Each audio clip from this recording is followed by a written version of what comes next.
अब राजनीति से थोड़ा हटकर समाज और अर्थव्यवस्था को देखते हैं। हाँ। उस वक्त आम लोगों की जिंदगी कैसी थी? क्या ये राजनीतिक उथल-पुथल का असर वहां भी था? असर तो था, क्योंकि जब लड़ाइयाँ होती हैं, अस्थिरता होती है, तो आम जनजीवन प्रभावित होता है।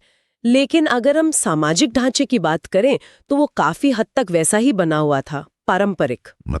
मतलब हिंदू समाज वो वर्ण व्यवस्था में बटा था। ब्राह्मण, क्षत्रिय, वैश्य, शूद्र। और फिर इनके अंदर भी अनगिनत उपजातियां थीं।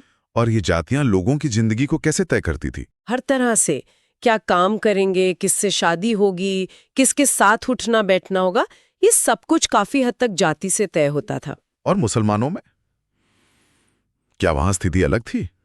इस्लाम तो बराबरी की बात करता है। सैद्धांतिक रूप से तो करता है, लेकिन असलियत में भारत में मुस्लिम समाज में भी विभाजन थे।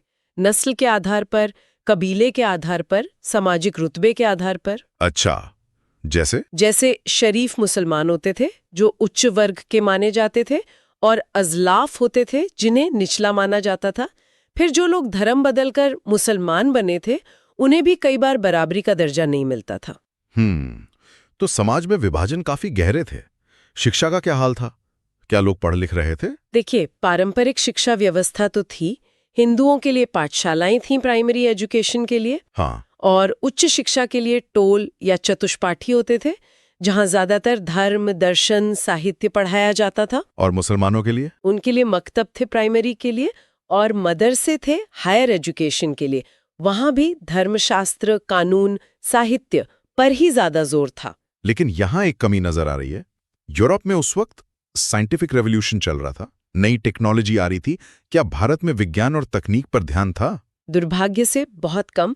हमारी शिक्षा प्रणाली में विज्ञान, प्रौद्योगिकी, यहाँ तक कि भूगोल जैसे विषयों पर भी ज्यादा ध्यान नहीं दिया गया। तो दुनिया में क्या हो रहा है उसकी खबर नहीं थी? या कह सकते हैं कि उसकी समझ और उसको अपनाने की कोशिश नहीं थी। और ये एक बहुत बड़ा कारण बना कि भारत टेक्नोलॉजी के मामले में यूरोप से पिछड़ गया। ये मेंस के लिहाज से बहुत महत्वपूर्ण